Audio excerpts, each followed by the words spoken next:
Koppenberg, and you certainly would need to get up to the bottom of that climb in a group where you don't have to find yourself walking. And fortunately, it's a fairly dry day, because these cobblestone climbs, especially when they kick up to 20–22%, are very difficult if you have a problem. It looks like Ludo Dirksen's just in the middle of that group. Tony Cruz is in there in 3rd position as well, for the US Postal Service.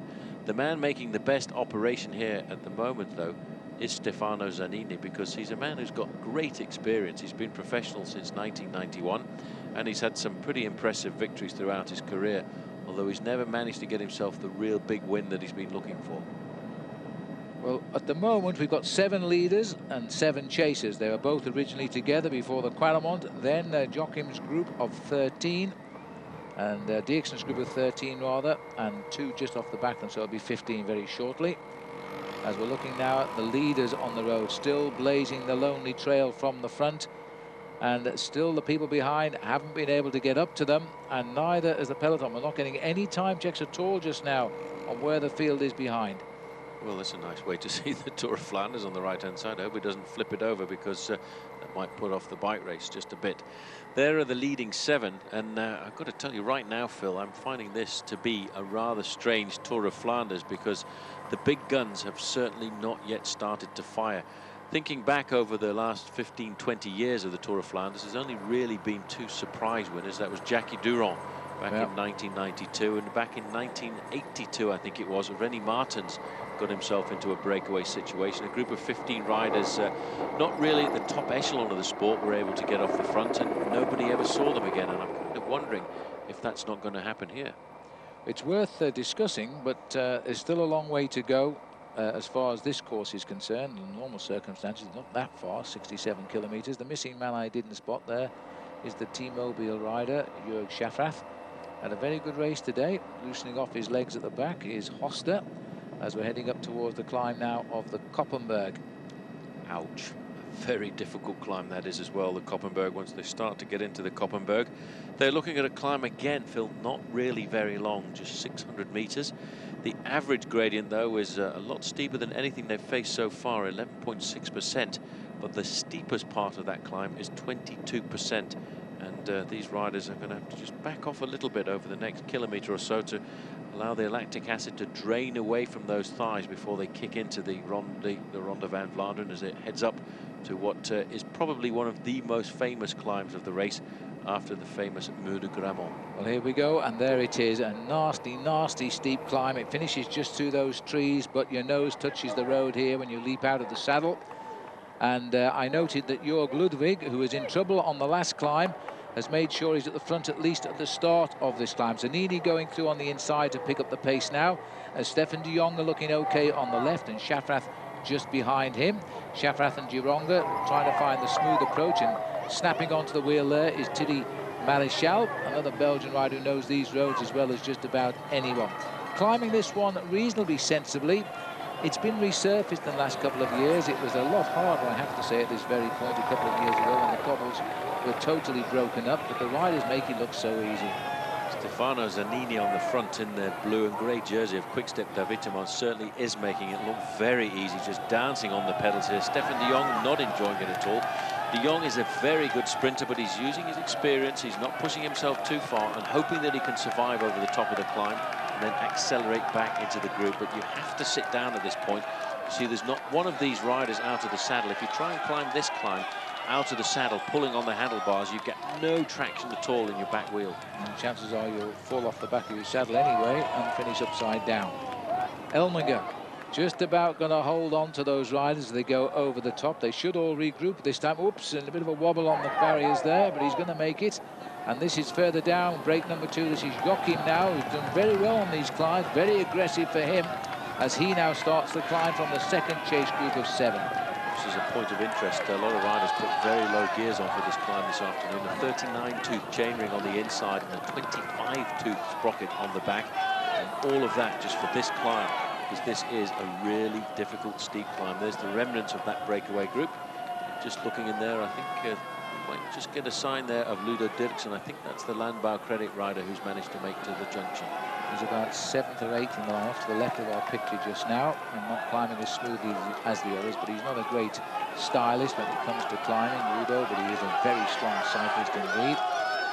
And what was the main chase group of 12 been strengthened not by the riders coming from behind, but by the breakaway at the front dropping back. Tony Cruz going through picture now as well. He was in the leading group too, but is now in this chase group. And still no news on whatever happened to the peloton, which is beginning to intrigue us a little bit. It certainly is, because the last official time check we got back to the main field was 4 minutes, and normally at this stage of the game they're really starting to whip up the pace. The last chance we got to see them was over the Koppenberg, and there was a big traffic jam of riders trying to get themselves into an ideal position in that climb. It's a very strange race here, Phil, with this wind, and I'm a little bit worried that the main field hasn't started to pick up the pacemaking. Somebody is going to have to take the responsibility, and there we get a chance to see them. And they're not 4 minutes behind, are they, really? They're closing in very fast. Our Lifesaver Radio Tour has also stopped talking to us now, which indicates they've got a problem out there on the course, but we can see the peloton, what's left of it, and here they come, heading up to the Koppenberg, but not that far back. Certainly aren't that far back. It'd be nice to get an official time check. This is the Koppenberg, climbs up at 20% in gradient. It's an average of around about 11.5 actually. I can just see Peter van Pietingen right in the middle of the group there. This is the moment when you have to ride in the first 10 or 15 places. There's Tom Boonen on the right-hand side. I would think not too far away from the front of this group. There has to be a certain man by the name of Johan Museeuw. There he is in third position. You can see the Lion of Flanders helmet on him. That's him. He's looking to keep himself in with a chance here. That's Michael Bugard in there as well, and he's riding a very good Tour of Flanders. Bertini in the green jersey, the champion of Italy, World Cup holder for the last 2 years. That's Johan, and he's pushing off the ground there. He found that a little bit tough. He was thankful to have the tree on his left shoulder as he pushed himself upright. Not climbing perhaps as smoothly as we would expect. Ferreira was in that group as well. I just saw him nipping through in the leader of the UCI World Cup jersey. So and Roger Hammond's there too, so Roger's still in with a good chance, the British rider. There has been a serious sorting out. You know, when they went over the Petersburg, I think a lot of those riders at the back end of the group have not managed to reintegrate the front end of the race. It's going to be a hard chase for many of these riders as they head up towards the summit here of the very difficult Koppenberg. 192 kilometres covered, that's far off 120 miles. They're still looking at 65 kilometres to go to the finish. And although I haven't seen him, I'm pretty certain George Hincapie is in this group, because a lot of his teammates are, and I would have thought if he wasn't, they would be back with him. So I haven't seen him go through. I think George is here. Sure, George is in the front end of that group, and he will have a lot of his teammates around to look after him. There's the champion at the back, champion of Belgium at the back, Omloop. He's having a hard time getting up the Koppenberg, and a lot of riders from the FDJ.com team here also at the rear end of the peloton. Still a reasonably big peloton it is too. They'll be conscious of the fact now there's some 25 riders ahead of them on the road by, I would say, nearer 3 minutes than 4, judging by the speed they came to the Koppenberg. We've got no time checks whatsoever coming at us, as we look as though we're swinging back up towards the front runners here. Now, when they went over the top of the Koppenberg, we had 7 leaders. There's still 7 riders, and this is Matty Wilson. And he's got a problem. Has he got a flat tyre at the back? I think he's got a problem with his bike there.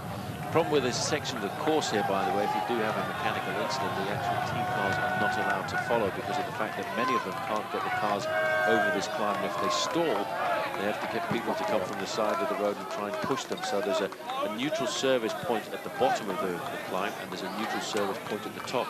And that's probably what Matty Wilson is looking for. Yes, well, whatever the problem is, it may just have been caught out and couldn't get going again. He's had to dismount and just hope he stays with them over the top on foot.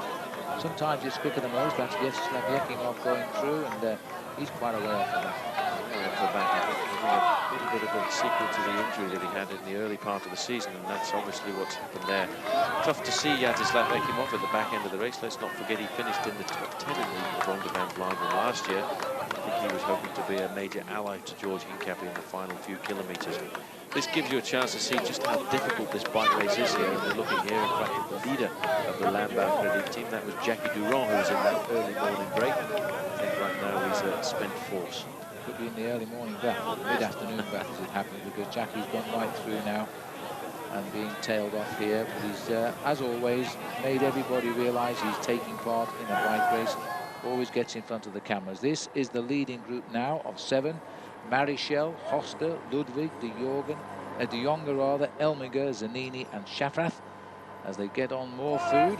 And grateful they are, because they still have a long way in effort to go, if it's not a long way in distance. 64 kilometers left to run. The next climb for these boys will be Steenberg, which is 700 meters. Not too bad a climb, this one, but it is cobbled. Yep, they'll take a moment's break here to make sure they keep on board as much food as possible. The important thing in the early part of the season like this, in these long races, is to keep eating all of the time, because not only are you burning up energy trying to race in this bike race, but you're also burning up that extra energy trying to keep warm. This is a very difficult day. The sun is low in the sky already in the early part of the year. As we can see, the wind has been battering across the whole of Flanders here. And I think, fortunately, the wind has been here, Phil, because it's kept away the rain that was forecast in the early part of the day. Yeah, well, that's a bonus, I think, because these cobblestones are hard enough to climb. But when they are wet and slippery, then you'll see an awful lot more riders walking, because they simply can't get traction. 63 kilometers to go just now. You can see now, as they turn off the main road here, they're looking now at the start of the difficult climb of the Steenberg. As you can see, once again, they've got themselves onto a rather nasty little cobble section. I wonder what's going through the mind of the man second from the back here, Stefano Zanini. He's finished up there in these classics on so many occasions, and a couple of years ago he finished, I think, 4th in Paris-Roubaix when there was a 1-2-3 of the great Mappé domination, and he was the man caught out because he wasn't a member of that squad at the time. The thing is, he's such a reliable professional, Zanini, solid as a house, and there he is pedaling right up against the camera right now, and he's got some great results. 29 wins in his career, and always a good solid boy. Jörg Schafrath off to the left of our picture. 2 riders here from Lotto. No Robin McEwen riding today, by the way, for Lotto. They've rested him. He's never really had much of a love affair with the Tour of Flanders, and so they decide to save him. Whether he comes up for Paris-Roubaix next week, that'll be interesting to see.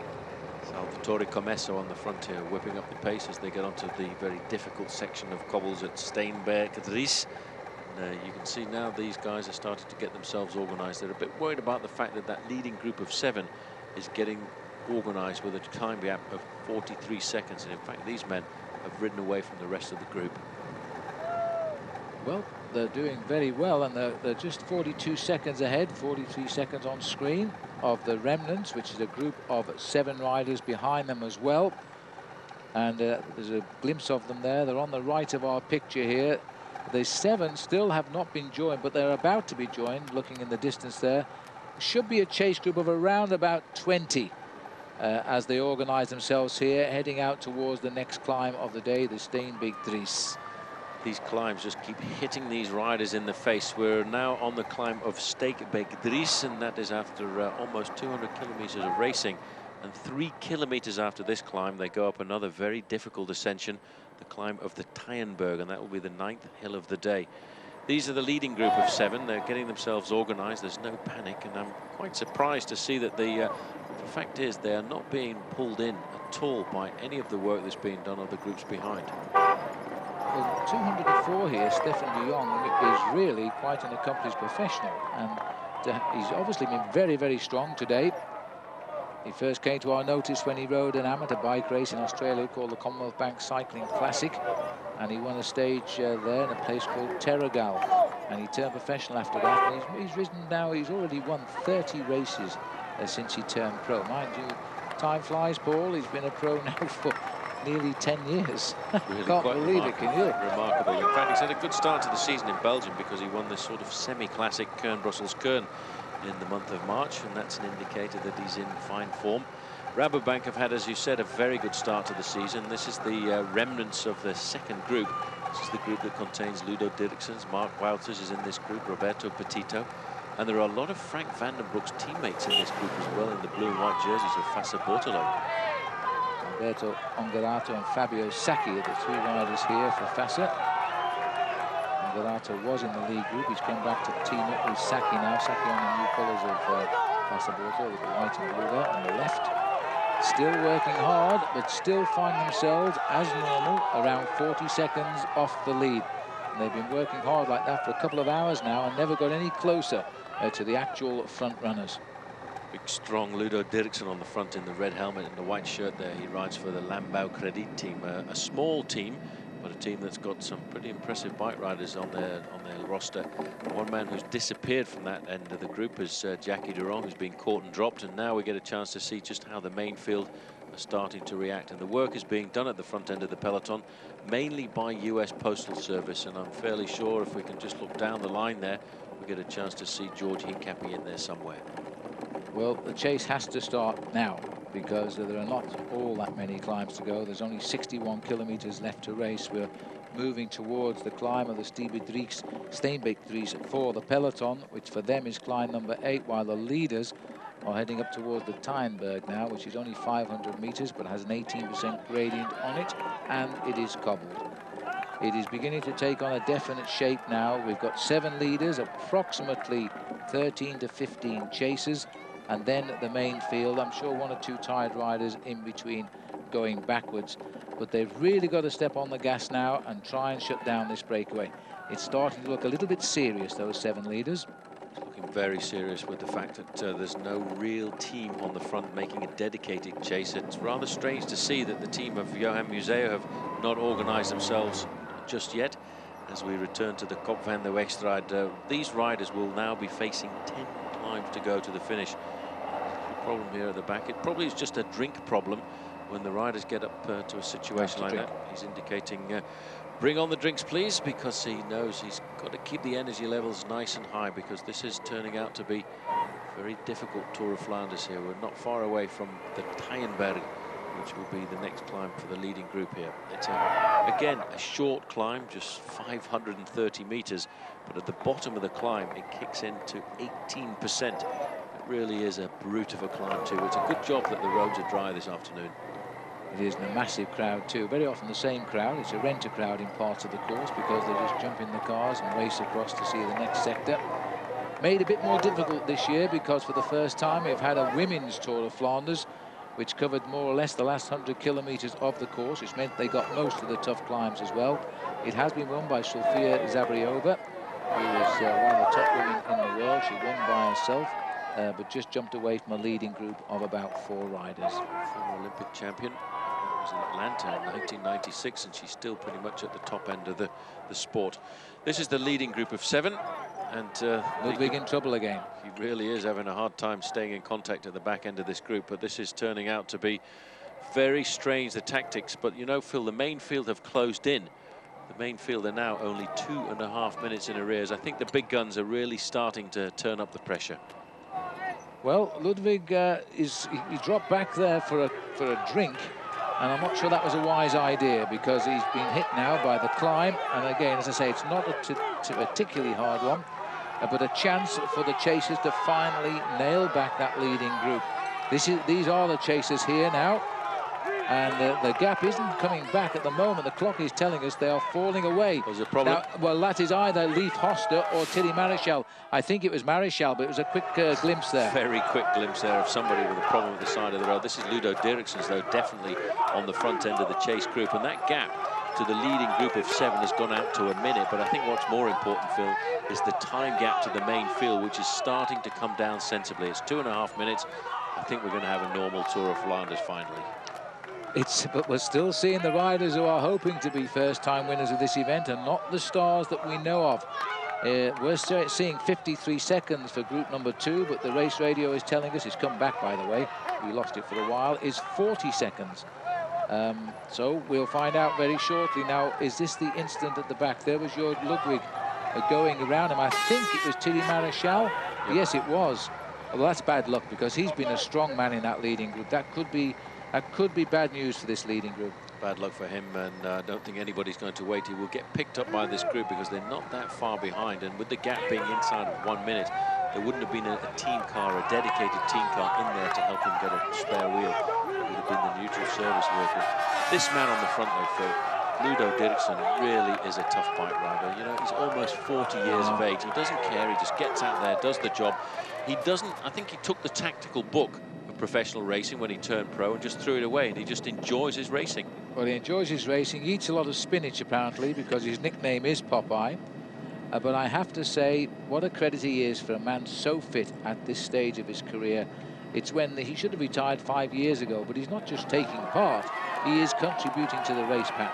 But he couldn't have retired 5 years ago because he didn't turn He probably professional wasn't racing by then, was he? No. Till very late in What his was he, career. a lorry driver? He used to paint lorries, didn't he? He used to paint. He worked in a paint shop for a lorry factory and decided he'd have a go at this bike riding lark, and he turned out to be quite good. I wonder how many more people paint trucks for a living and could be great bike riders. Well, we're looking here at the first men coming forward from the breakaway, because that is Paolo Bettini trying to tag on. Now, was that Van Petegem? I wasn't sure who that was at the front, but it was also the big figure to me. That's no, that's.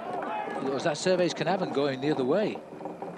We'll have to wait and see. But they come into our camera shot here. But he's got the championship jersey stripes on his elbows there. But this is a deliberate move here. Now, this is a very typical shadowing act here by Paolo Bettini. He waits till he sees whether it's got a future, and then he will decide. Dave Brylance, this is coming towards camera. Now, he's a useful man. He was complaining about the way they've redressed the course in places, nothing to do with the organisation, but with the council workers, of course. They've replaced the cobblestones, and there's Tony Cruz coming back from the leaders now. Time to jump on if he can. But Dave Brylance was critical, really. He says it's not the hard climb it used to be. Well, but it's hard now. He was making an effort like this, and he's racing towards the Muur de Gerardsbergen. It's completely different, though, when you come up the race in a race situation. He's probably been up there and looked at it during training, because it's only just in the last month or so that they work on the Muur de Grammont being finished. I think when he hits it after 240 kilometres, he'll have a different thing to say about it tomorrow in the newspapers. Good to see Paolo Bettini, very aggressive, and starting to look for the split off the front end of the main field. You can see the main field is not too far behind, but this is going to be the situation of the race right now. Every time we get to a climb, there will be an acceleration. There'll be a small splinter group going off the front end. It'll come back together again. It'll split off once more, and eventually a leading group of extremely strong men will be formed. Bettini excels in single-day races, but this is the one race he's never really excelled in. But he's now beginning to sharpen up the move of the real favourites for this race. There he is, the champion of Italy. And they'll be unwise to let him slip into a leading group, because he is never ashamed to work hard and make the race produce the results for him. Well, he nearly lost it there, though, didn't he? That's why we're going back to look at Bettini. He went round that corner, had to pull his foot out to keep himself upwards and mobile. I think he probably put his heart rate up to about 220 then when that happened. George Hincapie, is it? Just tagged onto the back of that group. First time I've seen George, if it is. It's Tony Cruz. Oh, I beg your pardon, it's Tony. False alarm, everyone. 225, George Hincapie. I just caught a sight of the number and didn't look any further than that. Antonio Cruz has been a real workhorse for the US Postal team today. He's now slipping back down the groups, but at the moment he's got some hot company here. Dave Brylance setting the pace, looking at Bettini. Two strong men. Just a quick look at that rider from Quick Step, and he was wearing World Championship bands. And I wonder if Johan Museo has had a helmet change out on the course, because earlier on he was certainly wearing his favourite helmet with the Lion of Flanders on the top, but it's very difficult to see at that distance. This is the leading group. It's now down to 6 riders, because for the moment Thierry Maréchal has not managed to reintegrate this group, and I would say he's being picked up by the group containing Udo Dirksens. They're facing up to the next climb of the day. These climbs are coming so very quickly in their repetitive nature, and that climb is going to be the Elkenberg, famous climb, about a kilometre in length, 11% at the steepest point. Well, that was really bad luck for Thierry Maréchal. In the long term, with hindsight, it may be the undoing of this breakaway, because he was a strong man in it. You can't afford to lose 1/7 of your firepower when the riders behind are beginning to shake themselves up at last. 55 seconds back to the second group, but more importantly, I think the Bettini group is now going to be closing in on that group number 2. Looking down on the leading group, Martin Elmerger, the Swiss rider, is setting the pace. This is Jörg Ludwig now, and we're on to the Elkenberg, 1.25 kilometres. And it's going to be another drive up this mountain. This is another good climb, maximum gradient of only 11%. I say only, it's still a pretty steep climb, and as you can see, it is cobbled. It's a fairly long climb, this as well. It's again, like many of the climbs here, it's steep to begin with, then it settles out into a long false flat, and it's usually the long false flat which is the most difficult part. And then they get to the top and they turn right back onto the main road, which they've crisscrossed on several occasions. See, there's Zanini riding pretty much a defensive role here. He's the man who I think has got the best position here. He's got the ability to sit back and say, well, I'm not contributing to the pacemaking because my man Johan Museo is looking to win this race for a 4th time. And if he fails, well, of course, we've got Paolo Bettini. It's becoming rather tactical in the leading group. As you can see, Zanini there in the blue is just sitting around, keeping an eye on the evolution of the race. Well, this has got the riding style now. I was going to say of Johan Museo, but it isn't quite. It's Tom Bonen here now, and he is a man, a big danger now. He's one of the riders we really thought today would do very, very well. And he's chosen now to try and bridge up to the Bettini group. On the outside there was Roy Sentjens, and this is a replay of how he launched the attack. It was a good move there. He was at the front end of the main field. I would think he was probably told to go out on the attack there by his team leader, somebody like Johan Museo, and said, come on, whip up the pacemaking. We need to get a few counter-attacks going, and see how much of the road he used there. I would say he used 99% of it. Huge effort there. He's seen helpers at hand and on his way. Meanwhile, back on the climb of the Elkenberg here, this is now the Dirksen group. It's got itself about a dozen or so riders back together again now with some tired legs, and still looking for a minute. So they're losing ground, even though that lead group is now down to 6 riders. This would be a very dangerous situation if the other riders in the break had enough energy, as Ludo Dirksen seems to have. Every time we've gone back to look at this group, there's been a red and white jersey on the front from the Landbau Credit rider, this man Ludo Dirksen. This is a very large group. They're picking up all the riders who are in that early morning 26-man breakaway, slowly but surely, and the weaker members, every time we take a climb in, are getting shed off the back of the group. Thinning them out just a little bit. This will be group number 3 now, setting the tempo too. And this is on the hard part of the climb now of the Elkenberg. Well, you know, just a few moments ago we were a bit worried about the evolution of the race here. It was 4 minutes. It's a minute down to the second group on the road, and I would say it's only 2 minutes to the main peloton. Tom Boonen is setting the pace here. Not far away from Tom Boonen was Paolo Bettini, and you can see just how long the line is of that main peloton. And when we look up the road, that is the second group. And it's really starting to splinter, so I can see this race is going to slowly but surely start to come back together. Well, we're looking close to 50 kilometers left to go now, just over 30 miles to race to the finish. 6 men are still setting the pace in the 88 Tour of Flanders, while behind the Dirksen's group, it just doesn't seem to be going anywhere right now. They're still a minute back, but the reaction is coming from the main field. Once Bettini made that move, Bonen tried to chase him down. The peloton snapped onto them straight away. They are also on the climb now. This race could well come together. It could be a battle of the Muur de Gerardsbergen, or even the last climb of the day, the Bosberg. The Bosberg, the king of the Bosberg, used to be Edwig van Hooijdonk. He really went out on the attack on a number of occasions on that big climb. In fact, it took him a number of years before he came back to see the Ronde van Vlaanderen. This is Ludo Dirksen's. What a workhorse, Phil. Almost 40 years of age. He doesn't care at all about tactics. He doesn't care at all about the fact he's got 15 men sitting on his wheel. He just wants to blow the race apart. He wants to go out and put on a big show here. Now, what's going on at the back end of the group here? Well, this might be the return of Elming, is it? No, yes, it is. The return of Maréchal. I meant to Elming. Yes, he's coming back. Well done. That is a good move. That is a very impressive move. He's got a spare wheel from the neutral service vehicle at the side of the road. He must have lost around about 25 seconds, and he's slowly but surely clawed his way back to that leading group. And his teammate there, Leif Hoster, must say, well, I wonder where you came from, because I didn't think I'd see you again this afternoon. Well, in fairness, that is a fabulous piece of riding by Thierry Maréchal. He's not a big winner in the world of cycling. He's been a pro since 1996. He's got no major results in the big races to his credit. He has won 7 races just to match his number, I guess. But now that's been down. That will go down as a good ride today, to get a flat tire like he did and fight his way back to the leaders. And with the fact that he didn't have his own team car right behind him at the moment that happened.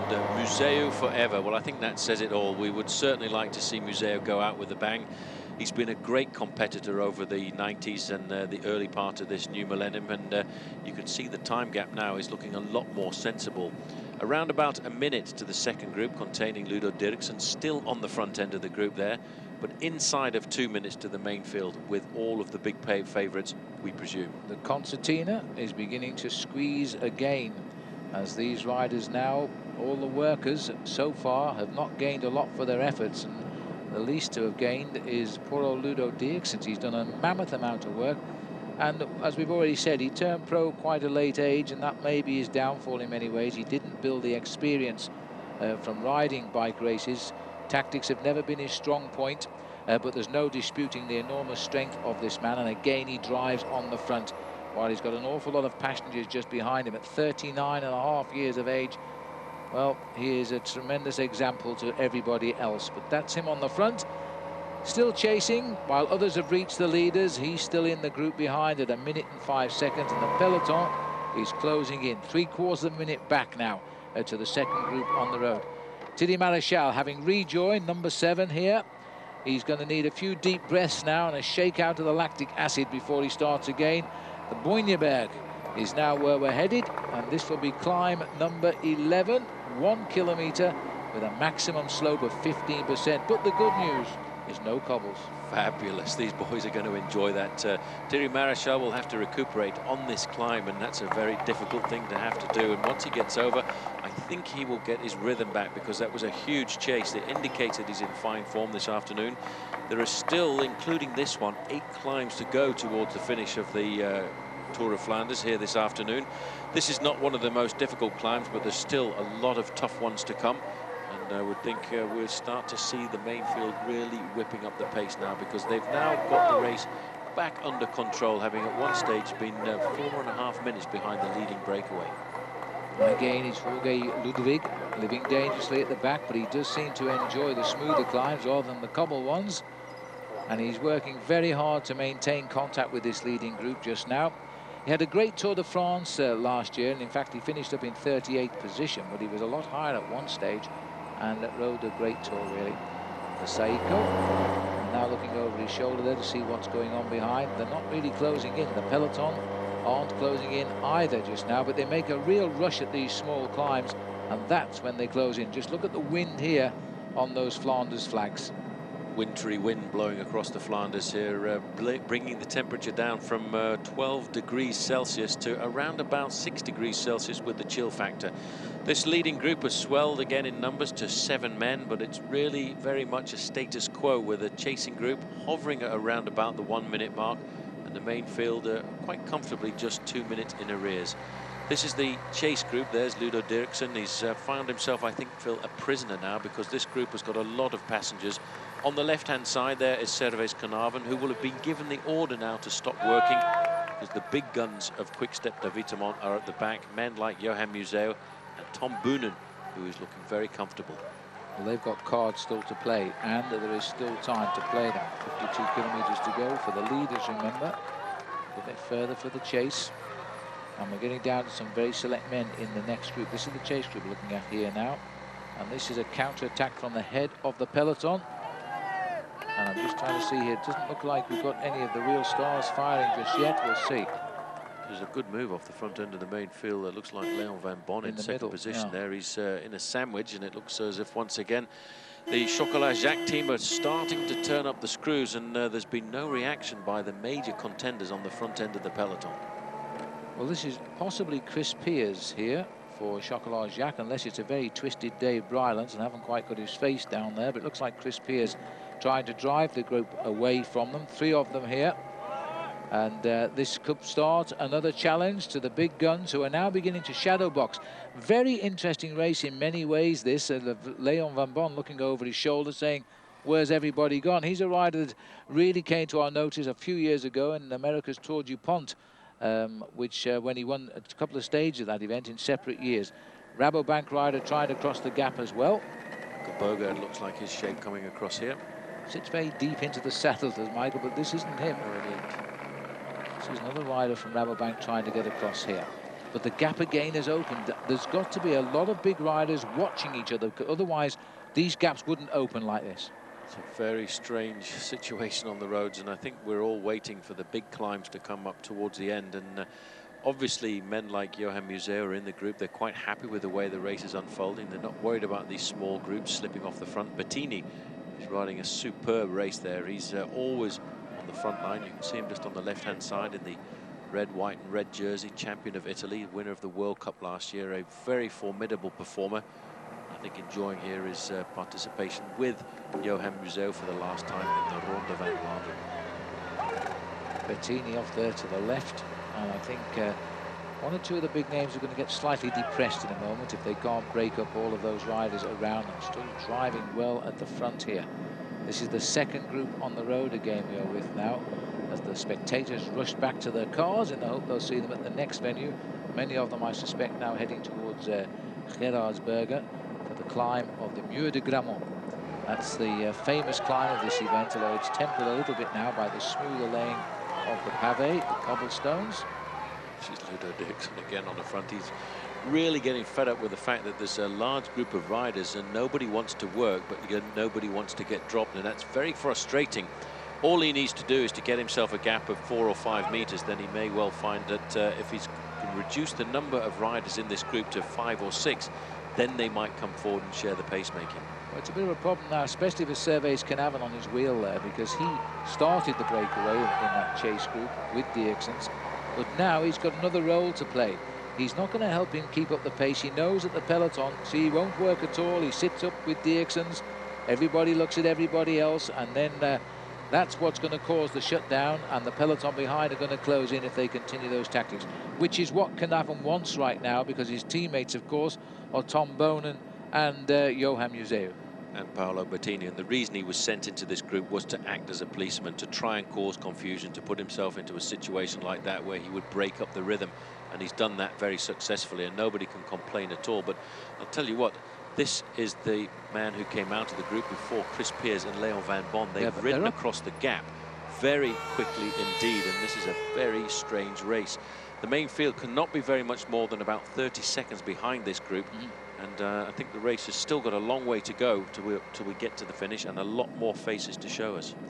50 kilometers left on the clock. That's the second group on the road. It's getting bigger. We can have a look and see where the peloton are. A couple of stragglers in between. That's been one terrific ride by Chris Peers and Leon Van Bon to cross that gap. And the peloton, I think, are beginning an infighting session here. There they are. And for my money, all of the men we projected as likely winners of this race are sat right there, while it is, if you like, the smaller players who are acting out the parts right now. That group, the main field that we got a glimpse of just quickly there from the helicopter, has certainly been dramatically reduced in numbers. You can see this is another move coming from Ludo Dierksen. He's a fabulous bike rider. He will not give up at all. I really do not know where he gets the energy from, but now he's got what he wanted. He's got the gap over that group.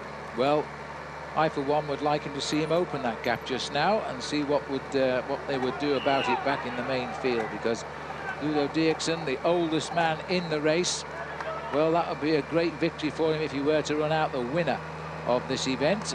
He's about 49 kilometers to go. They're saying a minute 26, so those 7 riders up front are still nosing ahead, but these boys must be coming closer towards the main field.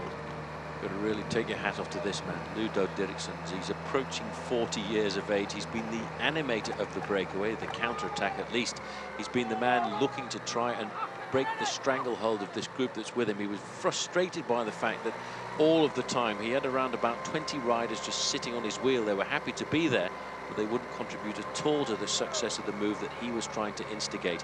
Now he's got his freedom, and he's off in pursuit of a 7-man break, but it's a big order for this man to try and bridge that gap, which is stretching itself out once again to around about the 1.5 minute mark.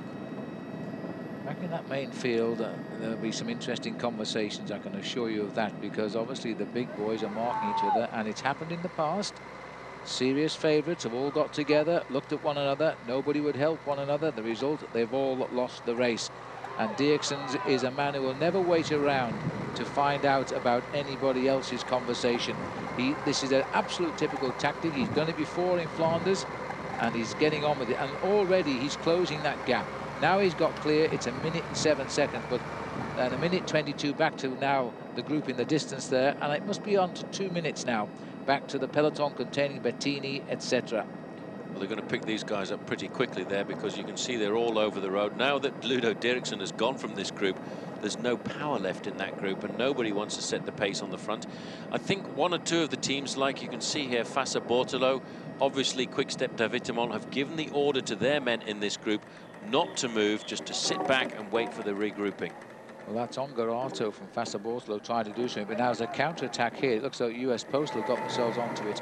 This will be group number 3, I think. No, it'll be group number 4. They're calling it the peloton, but in fact, this is the head of the peloton right here. Well, that's Tom Boonen in this group, and that's an interesting move for Tom Boonen to get himself into that counter-attack. He's joined there by Art Vierhouten of the Lotto Domo team. He's right in there, but he won't do an awful lot to contribute, and there is the main field. Once again, it's turning out to be quite strange. George Hincapie's in that group. I caught a very quick glimpse of him at the back end of the peloton.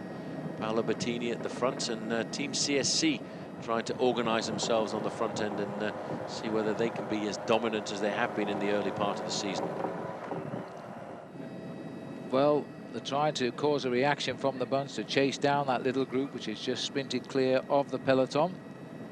There's plenty of riders willing to get the reaction. It's the only way the favourites are going to come off. They're going to have to come off and attack by somebody else to try and break up this field, which is extremely vigilant. Although it's getting smaller every time we go over a small hill, there's still a lot of big names left in this race today.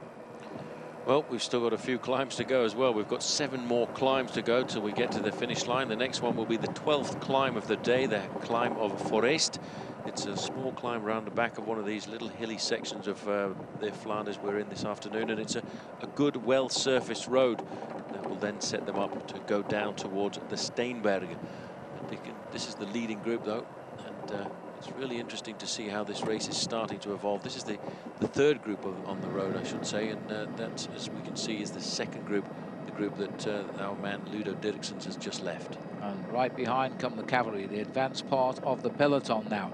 Got themselves quite a nice working little group together, and it shouldn't be long before we see the actual chasing group of the peloton not too far behind them. This is now becoming a race that could still very much close down together, somewhere around the Berendries or maybe onto the 10 Boss climb. There is Paolo Bettini, and he's wondering, freewheeling. What can I do now? There's Hincapie moving to the front for the first time. There is the world champion on the right-hand side, Igor Astroloa. And he's done well to get himself in that position because he was sat at the back of that group when it was a very big group. A lot of problems in the early part of the stage. There's still nobody wants to take responsibility in this group, but they feel, I think, Phil, they've got the handling of this race here. There's the British national champion there in the red, white and blue jersey, Roger Hammond. He's had a very good start to the season. He's turning out to be a very solid professional bike rider, a former world champion at the cyclocross discipline of the sport. So the world champion, we're looking down on him. Not often you see a world champion from Spain. There haven't been many. A couple of is all we've ever had, because they've not been great one-day riders. We think of them as stage race riders. But this man has an ambition, is to win the World Cup for Spain, which nobody's ever done. And he started off well in Milan-San Remo, and he's come back well into this race now as we head out to the climb of Foreest. There's the statistics for you, 885 meters. It's not a long climb. And we've got 7 riders back together. Tiddy Marichal, Frank Hoster, Jörg Ludwig, Stefan de Jong, Martin Elkenberg, Stefano Zanini and Jörg Schafrath. They're the riders who have been out in front, and indeed they're the remnants of what was a 26-strong breakaway, which has been away virtually the whole race. Well, I want to cheer one man on right now, because the man who is chasing them, Ludo Dirksens, was a minute and a half behind, and right now he's pulled into just 45 seconds in arrears, and it looks as if somebody else has had a little incident there. Well, that's a little bit of bad luck now, because it's Karsten Kroon, who was the Rabobank rider who was quite active and has now been stopped by a puncture back wheel for him. Everybody in this bike race afterwards will have a story to tell about what happened to them out on the course, because you cannot ride a race like the Tour of Flanders without having some amount of misfortune. The leading group of 7 now, Phil, are only 30 seconds ahead of Ludo Dirksens. This could be the big surprise. It'd be great to see Ludo. Here he is. The crowd are going to go potty here. They are. They want this man to catch up. The Achtervolker, the chaser. These people all support this man. I think he got the biggest crowd cheer this morning at the start. I think you're absolutely right. It's alongside Mo Museo, to be honest, because Museo riding his last Tour of Flanders and he's had 8 podiums. But even so, Ludo is a very, very popular rider. In fact, he stayed in our hotel until he changed teams, because we tend to lodge in the same hotel as the Lamprey team, and last time he did a great ride, he was in Lamprey team colours, and he got a great reception, I can tell you, in the hotel. He really is a superstar here in Belgium, and I think in the next 2 or 3 kilometres we're going to see him join the front 7, and if anybody deserves it, it's Ludo Dirksens, which means he'll be getting on just in time to climb the rather nasty little Leberg. Well, here he is on his own, trying to come across a gap that at one stage was 1.5 minutes. It's down to a half a minute now. He's been a fabulous competitor here this afternoon. He's trying to get himself across to that leading group. Carsten Kroon back on the bike and back into the action. And unfortunately at the wrong end of the field for Carsten. He's still back in the peloton. It's Nico Matan just off to him. No, it's Wim de Vocht, who was also in the breakaway with Nico. So he's done well to Carsten to hold his position here. This is de Vocht. His legs now 200 plus kilometres in them, is beginning to find every little climb a real mountain. See how hard this race is starting to get Salvatore Commesso. The red shorts just on the right hand side there too. He's had the repetitive nature of these climbs in this part of Flanders thrown into his face, and every time he's had to battle to stay in contention. This group has really swollen up, and it's amazing to think that just one man was dragging that group along, and it's Ludo Dirksens. He's now flown the coupe, and he's halfway across the gap to this leading group of 7. I've got 2 fingers crossed here, Phil, that Ludo Dirksen is going to make the junction. At the moment he's lost 2 seconds, but that's because he's going up the climb and the boys here in the lead are going down on these narrow twisting lanes. You would not think they would accommodate the quality of a major World Cup Classic, would you? With all the cars and the equipment that goes around the countryside. These are perfect roads though for racing on, and especially if you are in a small group. And here comes Ludo. Cavalry's on its way. He's taking lots of risks coming down this descent, and he's going to pick up a few seconds on these corners the way he's operating right now. Great to see. This is the leading group. They're just sitting down a bit, getting themselves organised after the very difficult climb of Foreest, and a lull in their pacemaking like this could give the advantage to Ludo Dirksens. I hope he can get back across, because he deserves to be at the front of the race. I think he'll come. I think our clock's stuck at the moment. He's staying on 34 seconds. There again are the names for you in the breakaway. The remnants of 26 riders. Marichal, Antonio Marichal, he had a flat. He came back with a very, very good chase, and he's been a strong man, so I think the group are glad. Now here comes Ludo Dirksens. If this man gets up there, goodness knows what chaos he'll cause once he catches those leading 7 riders. 33 seconds they're saying now. I've got a feeling 32, we're catching even faster. I think he's a little bit closer than that. He's trying to get himself around these corners as quickly as possible. And the time check coming across is in fact 22 seconds, so he's slowly but surely dragging himself up to these 7 men. They seem to have set themselves into a tempo here as they come on to the next climb of the day. This is the climb of Steenberg, the 13th climb of the Tour of Flanders. It's quite steep in the middle. It kicks up at 17%. For an average gradient of 7.3%, but it's only 850 meters in length. On the front, Stefano Zanini was there just for a few moments. I think Wilfred Peters, the team manager, came up alongside to the man there in the blue and grey jersey of Quick Step Daviteman and said, cut it down, no working, we're waiting now for Boonen and of course Johan Museo to come forward. Yes, I think you're absolutely right, because it's beginning to look a rather serious breakaway, this. And the 2 boys from Lotto are going to profit from it if they get half a chance, Marichal and Leif Hoster. And Stefan de Jonge, the Rabobank rider here, is also a very strong finisher. He's setting the pace just now. He knows he could be in with a good move. Meanwhile, back in the main peloton here, Lotto are trying to back this race off now. There's 2 Lotto riders on the front. Remember, they also have the last year's winner, Peter van Petegem, first reserve in the peloton if it all goes wrong for them. First reserve in the peloton, but he'll be looking for the win this afternoon. If he does, he'll join a very select list of riders who've won this race on 3 occasions, with a little bit of discussion going on at the back end of the peloton from Stijn de Volder, a 3rd-year professional rider who is riding the Tour of Flanders for the first time here with the US Postal Service. And riding very well too, because he's still in that small peloton, which is very much in touch with the race. But somebody, sooner or later, is going to have to take a decision. Jörg Schafrath of the T-Mobile team taking the pace at the front just now. Elmiger stands out, former national champion of Switzerland a couple of years ago in that green and lime-coloured jersey he's got on. This is Stefan de Jong on the front. he's probably the fastest sprinter in this group if it came down to the finish.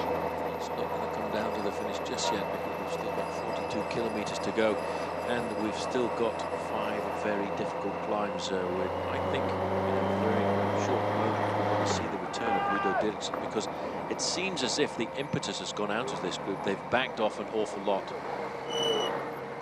23 seconds and now down to 22 for Dirksens. Are we going to pull back and see the lone figure chasing former champion of Belgium?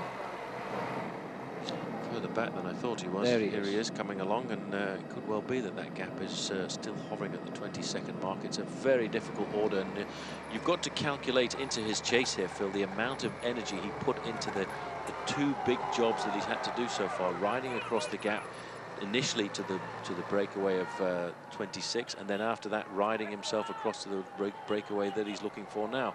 That is Leon van Bon in the middle there, looking very comfortable. I think his mate there's Art Vierhouten. They're the 2 Lotto riders trying to back off the group now, and they're quite happy with this little tempo speed because the gap is going to open yet again.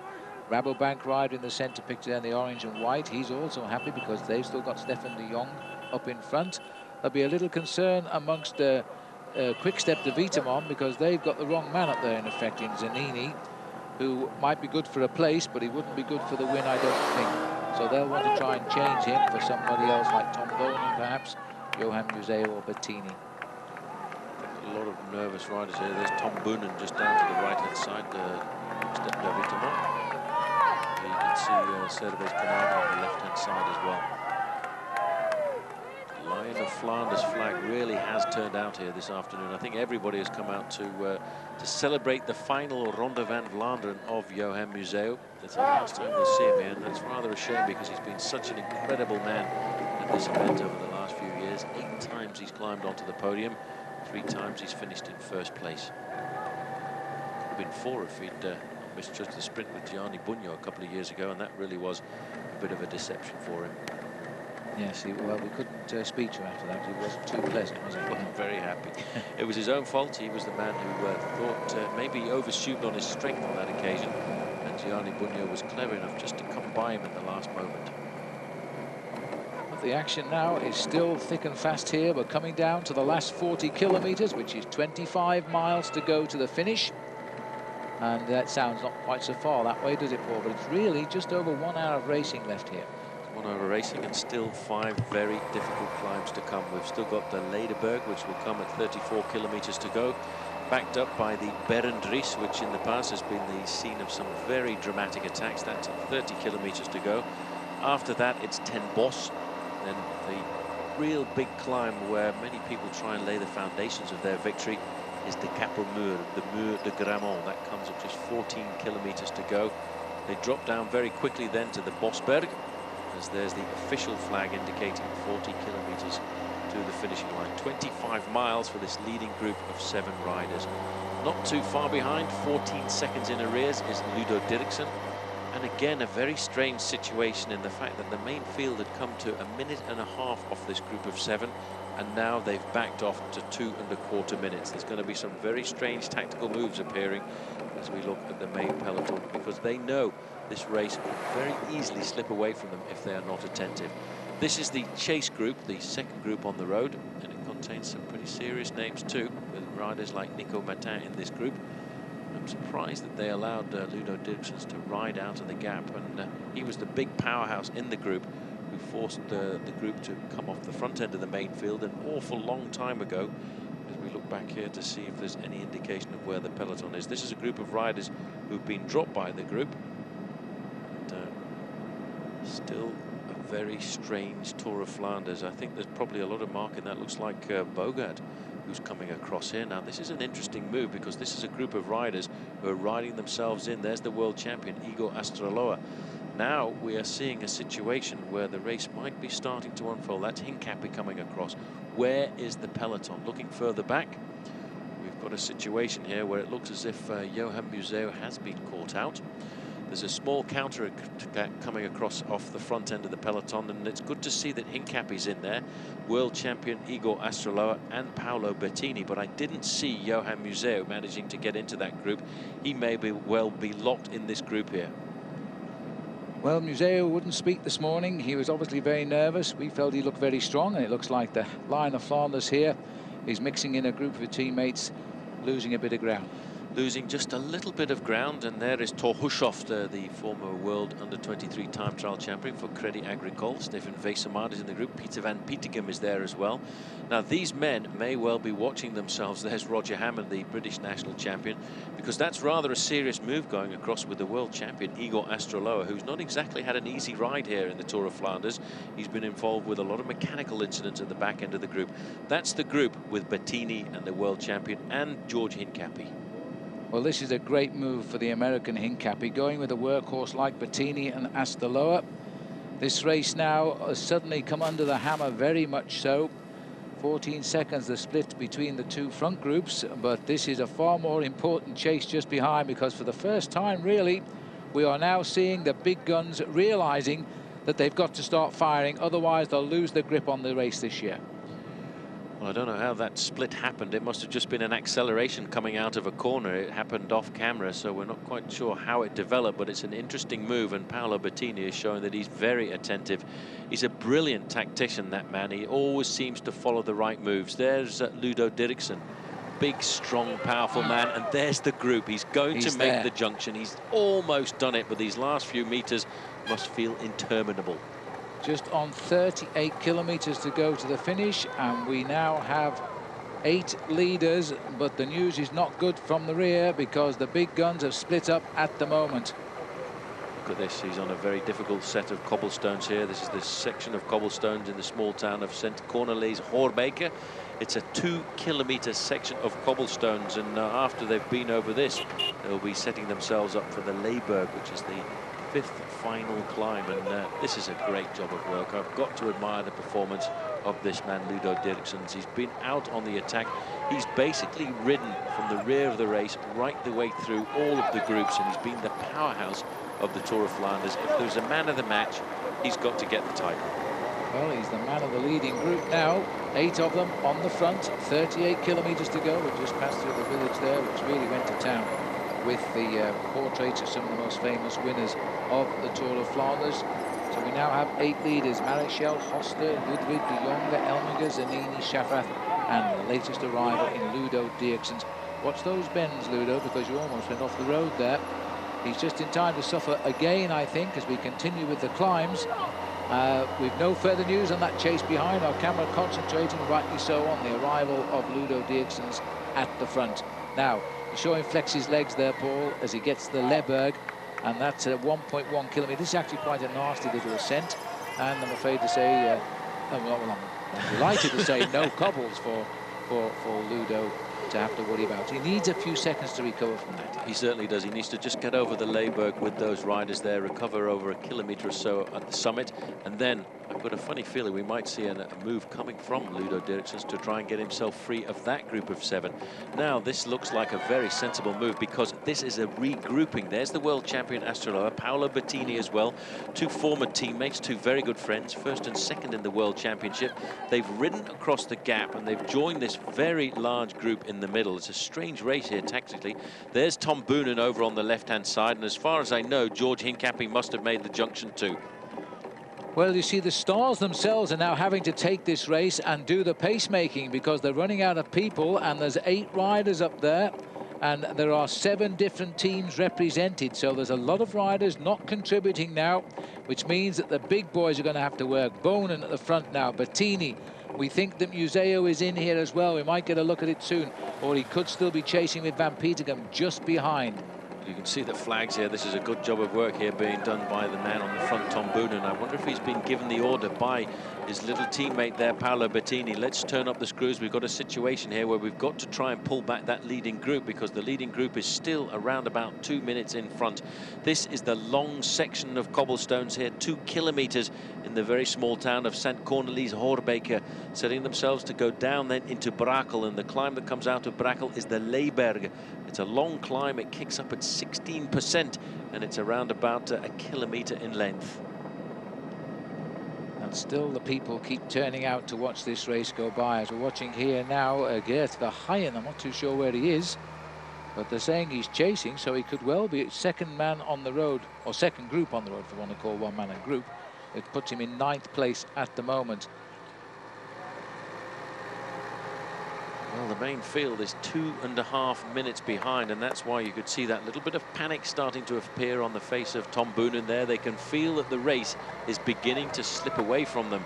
I think everyone just a little worried about the performance of Ludo Dirksen, because Dirksen has ridden across to the leading group, which is now 8 riders strong. And what he will be looking to do, if he can, is leap out of the group on one of these climbs, because the power that this man has showed here this afternoon, he's got the ability to ride off to a victory on his own if he can get clear of the men in that group with him. One man he'll have a hard time getting rid of, though, is Stefano Zanini, who has looked to me to be very comfortable. This is Boonen. Yes, and Tom Boonen now having to show us what talent he really is. He's an ex-US postal rider. They were sorry to lose him, but he went across to the side of Johan Museo. Man he's seen as something of his mentor. The champion of Italy, Bettini behind him. The champion of the world, Astalor, behind him. The only man ahead of them in the lead group is Gert Verheyen. He's riding 1 minute 6 seconds. Well, 58 seconds, the latest check on the screen there. 2:29 to the peloton, and I think they're calling this group now the peloton. Which is rather sad, because I don't think Johan Museo has managed to make contact with this group. There's George Hincapie. He's moving up on the right-hand side. He's an attacking. In fact, this is a move by Hincapie. Hincapie is going to really stir them up there. You can see the reaction. They're not going to let Hincapie get off the front quite that easily. No, because they're looking for someone now to light the blue touch paper and get this race underway, because they're in the process of being run down by 8 men up front, 7 of them who have been away for much of the day, and it's now taking a very serious turn. We're running into the last 35 kilometers to go here. Gert Verheyen is on his own, approximately 1 minute 20 ahead of George Hincapie, who's trying to incite a riot back in this group. Well, he has incited a riot. You can see Tom Boonen, a former teammate there, just trying to nail him back. Hincapie has decided this is the moment to try and cause some reaction. He knows now that the Tour of Flanders may well be disappearing, because there's an 8-man leading group 2.5 minutes ahead of this peloton. There you can see Boonen has done it. It must be tough having to chase down a former teammate. It's a big peloton now that's got itself back together again here. They've picked up quite a lot of riders who are riding ahead, remnants of that 26-man breakaway, remnants of the 12 chasers, etc. And only a few of the real strong riders have come forward rather, from the main field. Bettini riding a very aggressive race, but looking for the right time to launch an attack. And here goes another one. 4 climbs to go. Berendries, Ten Bos, De Muur, and of course the final one of the Bosberg. What's happened here, I just saw a little maneuver there from Paolo Bettini, just indicating to Tom Boonen, look, forget it, just cut it down, because behind we've got our man Johan Museo, but Hincapie also was clever enough to see that. He's trying to split this group. It knows it's too big. He knows there are a lot of passengers, and he's not getting any help at all there from Van Bon. No, he wants Van Bon to continue. Well, Van Bon won't, because he's got 2 teammates in the front group, Marichal and Hoster, so he's not going to help at all. He's going along to block anything that happens. So too the Rabobank rider in the orange. He won't help. But I think the 2 boys from Quick-Step there, Bettini and Boonen, have said to themselves, why do all the work? If there's other people who want to win, let them chase. And George looks to be the only one willing to help out. This is taking a turn for the worse for the big boys. For the big boys, yes, but for Quick-Step Daviteman, not really. They've got a very good man in that leading group of 8, Stefano Zanini. They could be turning it around to their advantage, in the fact that Stefano Zanini's not done an awful lot in that leading breakaway. He's ridden sensibly. Here he is at the back of the group, just keeping an eye on how the race is developing. There, number 22 there, you can see is our man who's ridden across the gap. That's Ludo Dirksen's. He's got to recuperate just a fraction here on the slopes of the Berendries. I think he'll be looking to try and shed himself of all his companions a little bit later in the race. He's done a fabulous day out here at the Tour of Flanders, riding all the way through the field to pull himself to the front end of the race. The spread is just 2 minutes to the senior part of the peloton. And they're left with just on 33 kilometres. That's about 20 miles still to race. And this is the leading group, and it looks as though Zanini's been told not to assist it now, because the boy in blue is just riding along. We don't want too many passengers up here, otherwise it'll all go wrong. It's a question is, Paul, how long do you think before Dirksen tries to go along? The wait over this one, I think if he's going to try and move, he'll try it on the next big climb, which is the Ten Bos. After all, he's just put in a very violent effort to ride across the gap. He needs to recuperate somewhat He knows the gap back to the main field, and I think Ten Bosch would be the ideal place to try and get himself an advantage. But I've been looking at the legs there of the man on the right-hand side, Stefano Zanini. He looks very comfortable. He's just sitting there in a nice low gear, letting the pedals tick over comfortably. He's the man who will react to any attacks that start to come off the front of this group. He's now, I think, being given responsibility by Quick-Step to try and win the Tour of Flanders. In fact, casting my mind back, he's won a World Cup race in the past as well, because he was a winner of the Amstel Gold Race a couple of years ago. He was, but the only race he's won for 2 years, really, was in the United States, the Volga US Pro Race in June in Philadelphia, and that was his last win, and that came last June. Now would be a time to reverse the trend and get a real result here. He was second in this race back in 1998, and so he knows what it's like to taste the podium. Great bike rider. He really is an incredible bike rider. There's Peter van Petegem. He's pulled himself back into the race. Now, if Peter van Petegem has come back here to this group of riders, I would expect so has Johan Museeuw, because they were tracked together a few moments ago. The crowd, I think, Phil, has really turned out this afternoon for the Ronde van Vlaanderen, and they've turned out to say goodbye to the Lion of Flanders. And in fact, I don't think I've ever seen so many flags from the Lion of Flanders. It's probably got something to do with the fact that the government was trying to ban them. Ah, that could be a good point. Always a good excuse for a protest. Looking then at the group now, who is trying to put matters to rights, but not very quickly, are they? They are coming down a little bit. A minute 44 is the gap now. We've got one rider in between, Geert Verheyen. He is still closing around 55 seconds. Little counter-attack going now. Is this Jans Koorts, who's launched up Dave Brylant, possibly, from Chocolat Jacques, new team on the block this year. Move by him, and he's obviously looking to try and get himself, and there's a T-Mobile rider just on his tail there. I can't quite get round the corner to see who that might be. They've got a good reaction. There is, nearly said Humphrey Bogart coming across the gap, but it's Michael Bogart.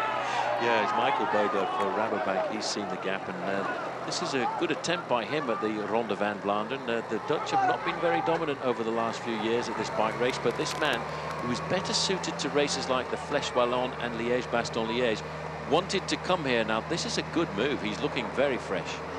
This is a very good move. He's trying to reach Dave Brylant here, and Sergei Ivanov, I think, is the rider from T-Mobile. Three very strong men, if that's the case, all been champions of their country at some time or other, except Dave. He's never been champion of Belgium. But Bogart here, former champion of Holland. And now this is the move he could win from, because he's a very strong man if he can shed the peloton. He's not going to enjoy life too much if it comes down to a sprint. Huge effort here by Michael Bogart, former stage winner of the Tour de France. Often tipped by the Dutch to win the race, but I don't think he'll ever see that day. Well, I remember him winning. The first time he won a stage of the Tour de France was the day that Lance Armstrong abandoned back in 1996.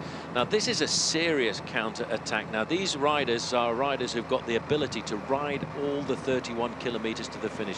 Bryant's there on the right, Sergei Ivanov in the pink jersey of T-Mobile, and with the addition of Michael Bogart to this group, there is a serious chance that these riders could ride across the 1.5-minute gap to the leading group of 8. And I think that's why we can see there's a reaction in the main field, because they know the ability of this three-man counter-attack. Well, this is a perfect move now, because Bogart getting away in this group could go up and add a little bit of strength to that leading breakaway, where he's got his teammate Stefan de Jong up there, and Bryant's also going forward, and a man who knows the end of this course as well as anybody else. He knows still what lies ahead of him in the last 30 kilometers. And he's also been looking very active in the last, throughout the day, really. He's had a good start to the season as well. Placed in the Tour de Langkawi. There's the main field. This has been such a strong field this year. So many riders have the ability to win it. I think that what it's doing is it's causing the favourites to watch each other just perhaps a little bit too much. Benoit Joachim on the back end of this group, and it's been a very difficult day because it's not been a standard Tour of Flanders, because they've had to drag themselves back into the race on many occasions. There's a counter-attack going off the front. There they are, Group 3 on the road. They're 1 minute and 10 seconds behind. It's amazing how the time gaps can be closed down so very quickly after just a couple of accelerations. The main field just 10 seconds behind them. I have a feeling this move is not going to work. Let's have a look. Well, they're still there. There's still an obvious time gap, maybe 15 seconds. But you've got to start somewhere, I suspect. As we're now seeing, I'm just wondering if the rider in front there, Paul, is actually Geert Verheyen. We're pulling him back in. Yeah, they're going to pull him back in. He's been caught in no man's land. One of those moves of a rider trying to get across the gap, but not really having the full power to do it. Now, this group has been caught, and it looks as if there's immediately been a counter-attack going off the front. Oh, black and white as well. These are the Quicksilver. These are the quick-step riders here who have now come across the gap. And if they can start the move again, Leon van Bon looking over his shoulder, seeing who else is going to come out. This is a crucial moment now. There's both tired legs and fresh legs in this group, and the fresh legs want to shed the tired ones. Well, Van Bon's a very clever bike rider. He would have felt that that was the right moment to launch a counter-attack, but people now starting to be just that little bit more attentive as we head out towards, there's the man who was caught in the middle, Verheyen. He will be very quickly brought back into the fold. So the race situation is as it was a few moments ago, a leading group of 8 riders with most of the big guns in this group. I feel that Johan Museeuw must be in the group, Phil, because I've seen the return of Peter van Petegem, but I haven't yet had the ability to get down there and ID him for certain. Well, we're heading towards the 10 Boss. That'll be the next climb on the menu. 250 meters, that is all. There's Frank van den Broeke, tipped by many riders to start today. The Fassa Bortolo team said that they were building the whole team around Frank van den Broeke. It's the first time we've really had a good look at him, although we know he's been in this group all day, and as yet he hasn't made a serious effort. And that's how Johan Museeuw has always been in the past when it comes down to this race, the Tour of Flanders. You don't see him until the moment he wants to make the attack. And that's why Frank van den Broeke has had a sensible ride here this afternoon. He's not been involved in any of the aggressions at the front end of the race. He's not expended too much energy, because towards the end you have to have as much power as possible available to you to attack on one of the final couple of climbs. A lot of riders now mixing it near the front here.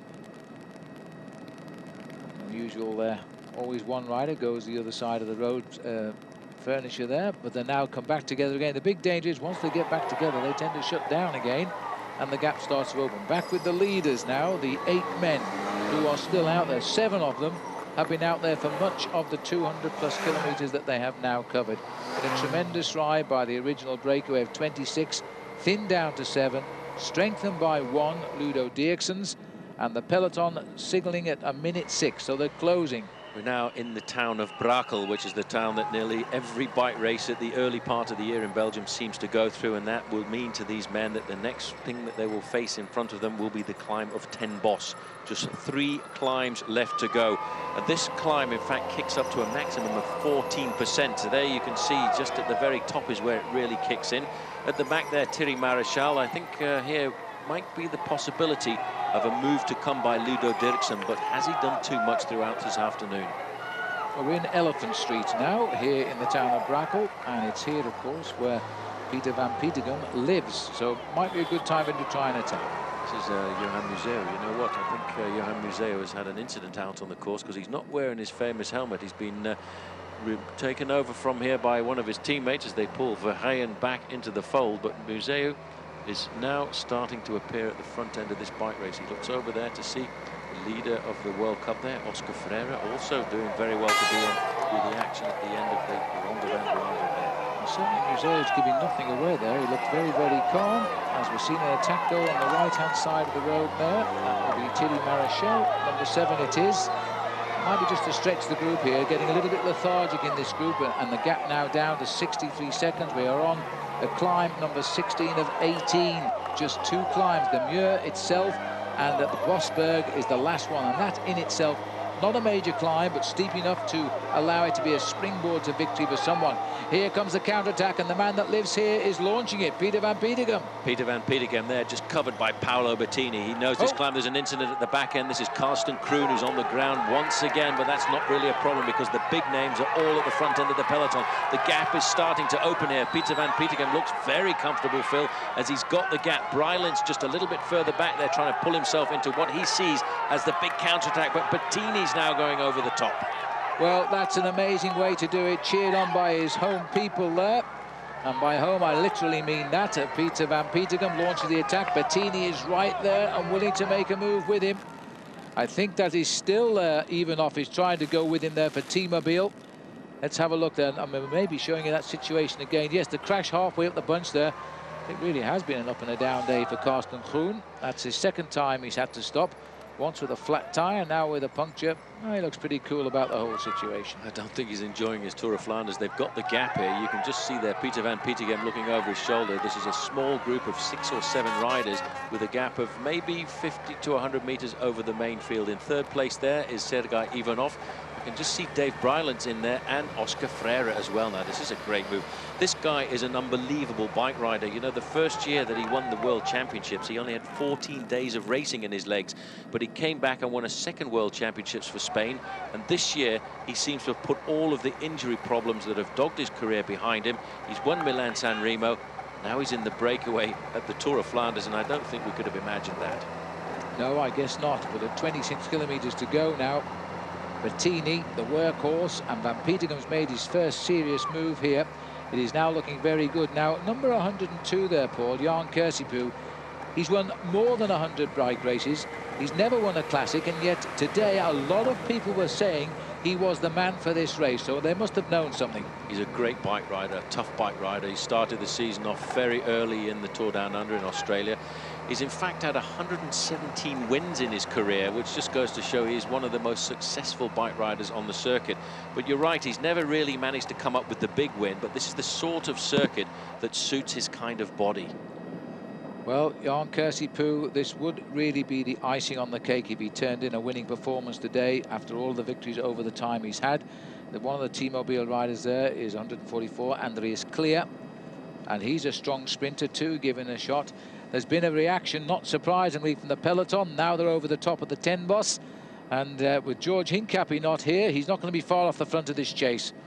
25 kilometers to go. That's a long section of tarmac road here now as we head down towards the Mur de Grammont. This race is really starting to change its face every time we go a further kilometer towards the finish. Well, there's 3 bunches here, all going to come back together again, almost certainly under the impetus of the various chasers in those groups. And we're still going to be looking at that leading breakaway, which can't be very far away at all right now.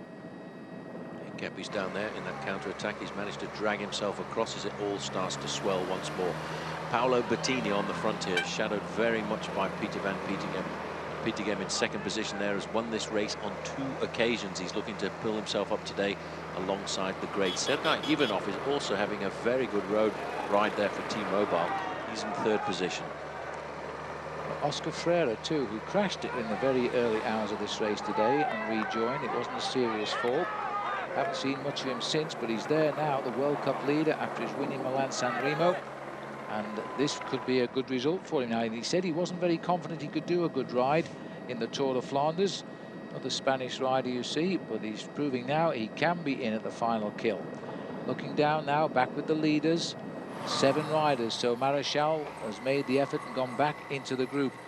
And they're now down to just 24 kilometers, 15 miles from the finish. Only 2 climbs to come. It looks like the Muur de Gerardsbergen is going to play its part yet again in a Tour of Flanders. Once again, there's the group scrambling across, trying to make contact with that leading group of 8 riders. There are 5 men in this group, and you can see that this is a serious move there. Peter van Petegem is right down there.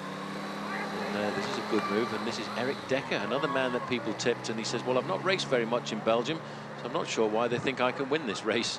Must have known something he didn't. Dekker here, and just there's Leon Van Bonnet in the Lotto colours, still trying to block and slow down the reaction because of his 2 men in that breakaway.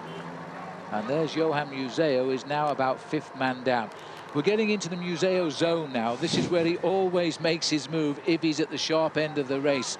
And it looks as though, as he says farewell to the Ronde van Vlaanderen, this time forever, that he's going to at least give it a great shot. I like that, the Museo zone. Lieve de Ronde van Vlaanderen, it says in the field there. That means live on the Tour of Flanders. It's about just inside 6 kilometers to go now to the Muur van Gerardsbergen, the Mur de Grammont, which some people say has been made a lot easier by the fact that they put new cobblestones down. But you know what, after this amount of time in the saddle, it is not.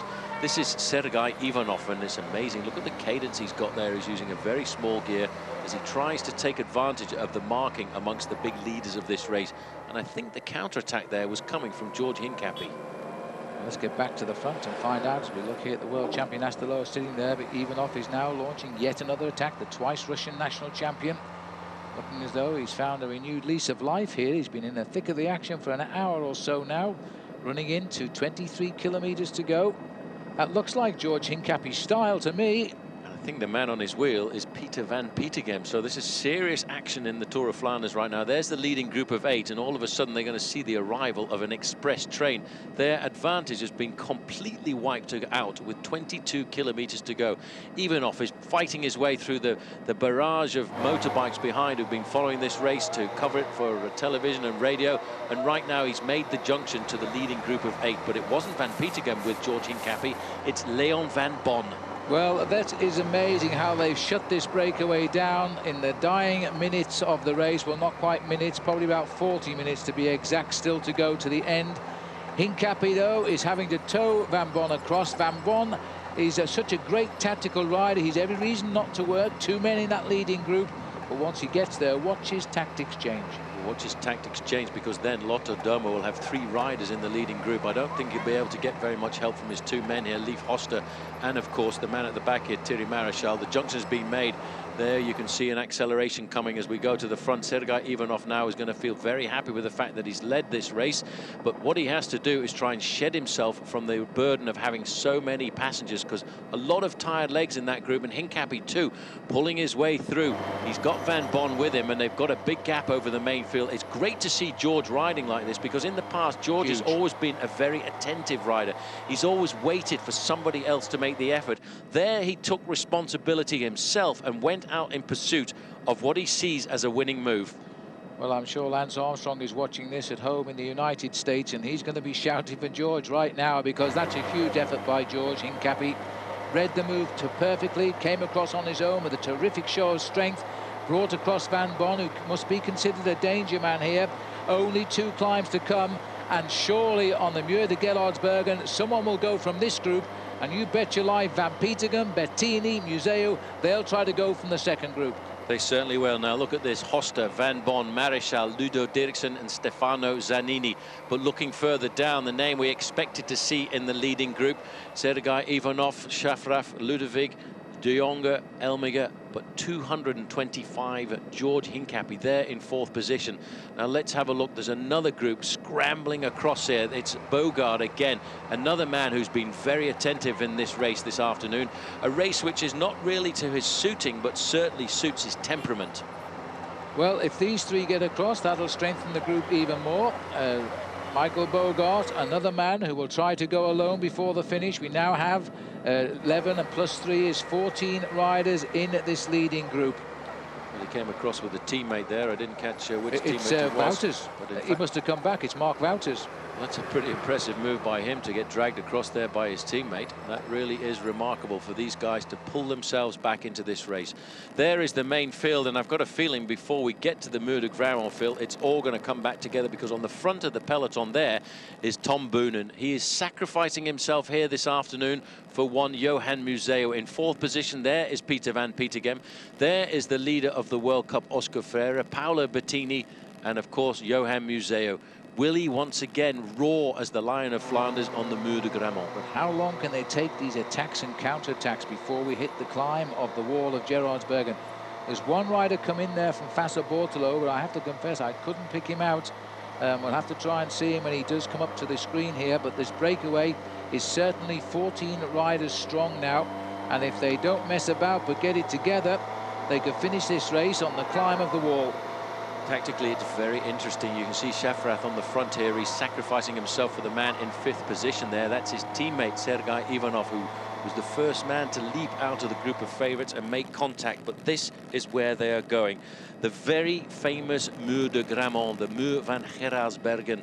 And I'm sure, once again, it's going to have a place to play in the Tour of Flanders. You bet your life. We're looking briefly there at the peloton, the big pack. There they are in the distance. They can almost touch this group of 14 now, which has been strengthened by the arrival of Ivanov, Bogart and Hincapie in particular.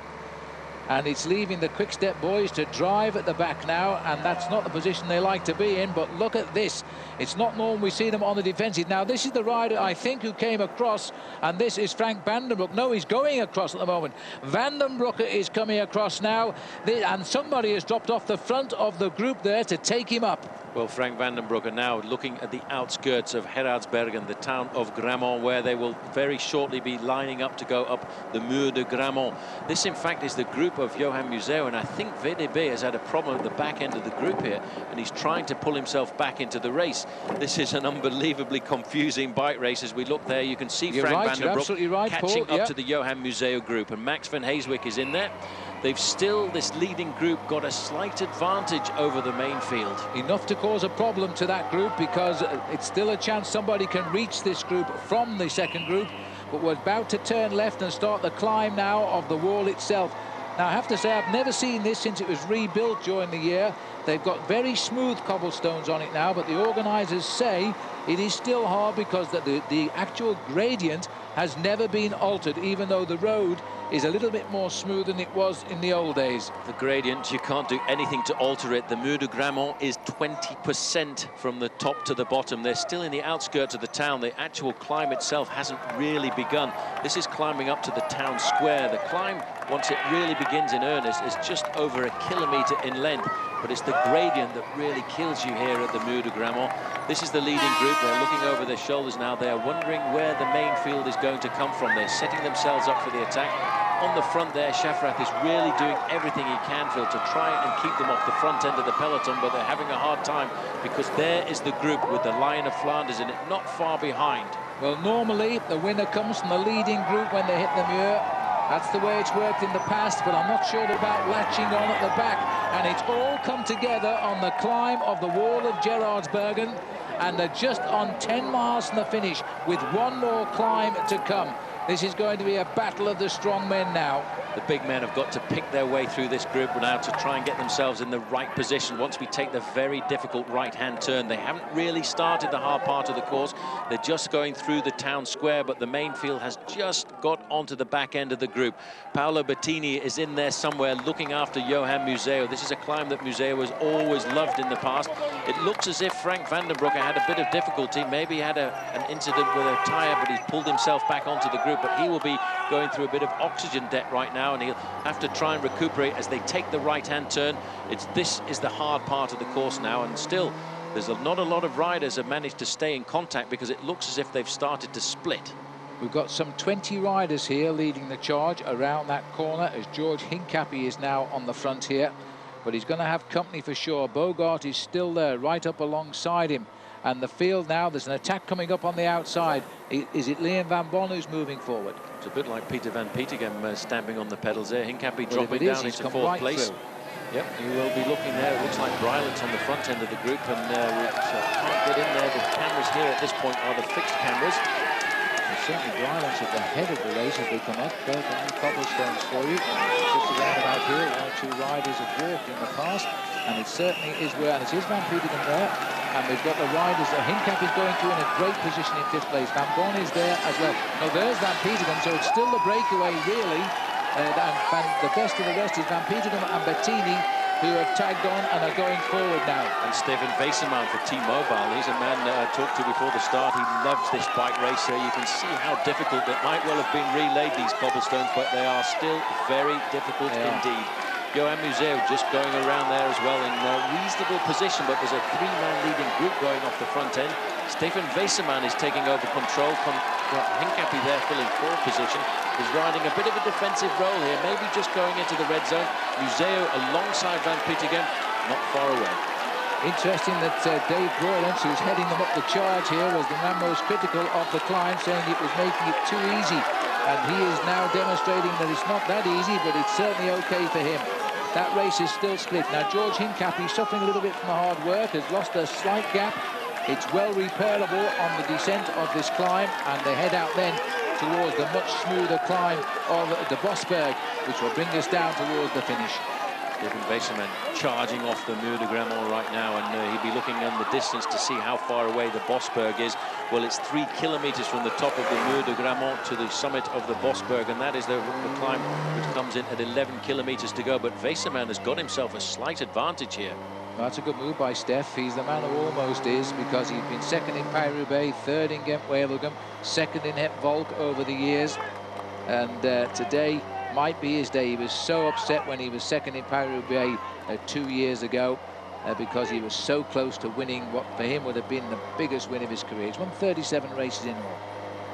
Looking now there at the man in the middle there, Leif Hoster, the defensive position from Leif. I don't think they can ask him to work too much because he's been in the breakaway since the early part of the race, taking up the pace, making Brylan's on the front.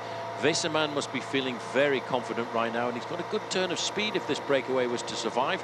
One of the neutral motorbikes they're in with spare wheels on for any of these riders should they have a mechanical incident. As we now go inside of 15 kilometers to go, we'll have a look back to see just how far away the main field are. But it was still a pretty big group there, and these guys have got themselves, Phil, a rather large gap. There's a counter-attack. That's a good break at 15 to go as a counter-attack tries to come off the front here now. This has been a full-on race today, and that riders really are struggling now to close the simplest of gaps because there are so many men want to open it. Leon van Bon still shadow boxing, still always in the action and looking for the move here.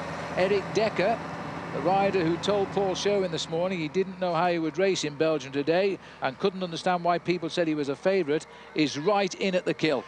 Very clever bike rider. I think they're going to make the junction here. Eric Dekker will sit on the back of the group, I think, and just take a few moments breath before we get to the foot of the Bosberg. 16 seconds to the chasing group.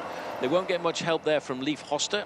As they look back down the road, there's a four-man chasing group. Dekker is actually on the front end of the group here. There's a couple of passengers. It's very difficult tactically now. Dekker actually has to make most of the pace making because there's a Lotto rider there who will not help, and there's also a T-Mobile rider who won't help either. There's Hincapie, and I would expect to see in that group as well the man who wants to win this race so dearly for a fourth time, Johan Museeuw. It is such a difficult race to read right today, the Tour of Flanders.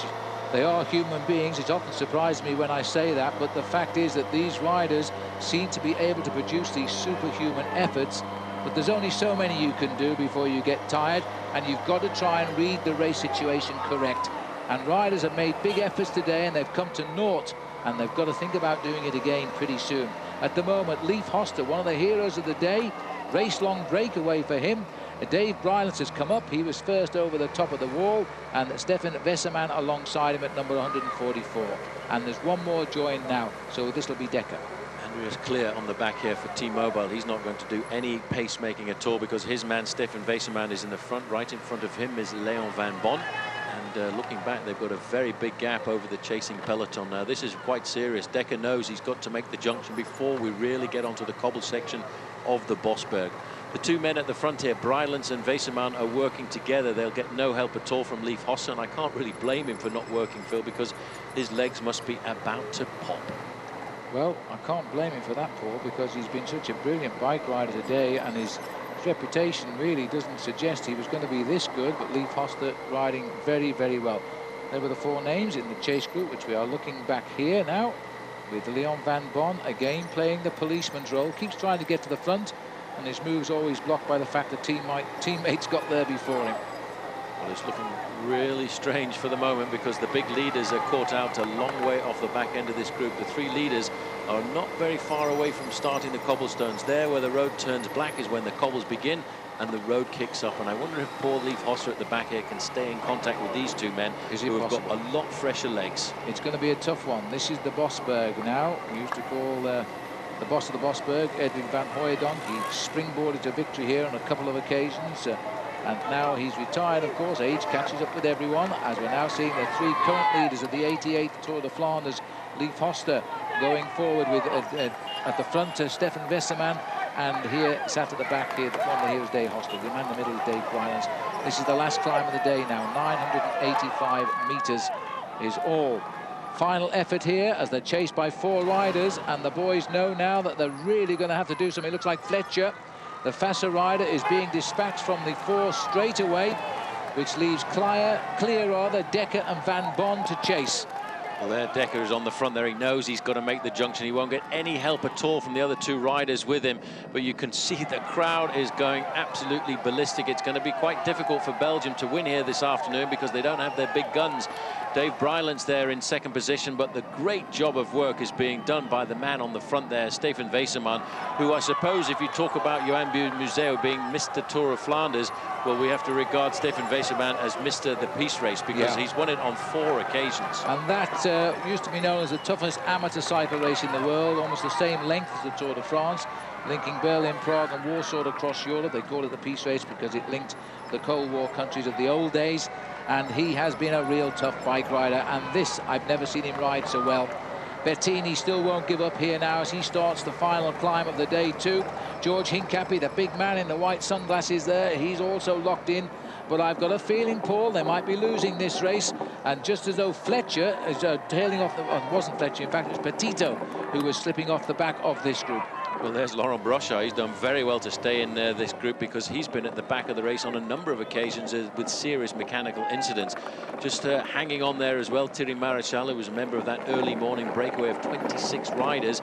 Still, the race situation is this: Hoster, Brylands and Wesemann leading a chase group by 12 seconds, but the main field with all of the big contenders are just 36 seconds in arrears. Now, these are desperate moments. They're over the top of the 18 hills. 18 hills are at least behind these 3 riders. Now they've really got to go as fast as they can and not look over the shoulders, because surely their chase will come to them.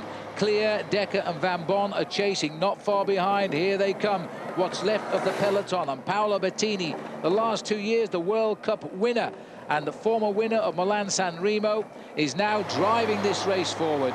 Well, Quick Step de Witteman have got to make some serious sacrifices right now, because in that group they've got Johan Museeuw, and I think Bettini has decided he is going to be the sacrificial lamb for them because he wants to pull it all back together. Quick Step has seemed so dominant just a few moments ago, but they've lost everything here. They've got a 3-man breakaway and they're not represented. A 4-man chase group where they are not represented, which has now been reduced to 3 with the loss there of Fletcher, and they must now try and pull this race back to their advantage. Well, this has been a tremendous race today. A breakaway that perhaps shouldn't have been has held them off and held them off as they've tried to reach it one at a time in groups. It has been an incredible bike race and very, very hard to read and to ride. And now we're coming down to the closing 10 kilometres, and we've got 3 riders. And number 5 here, Leif Hoster, has been in the lead virtually the whole day and still survives. Got to try and get some energy back into those legs of his, because this could very well be a sprint for the win amongst these 3 men. They're still looking at around about 10 kilometres to go. Wesemann is looking exceptional.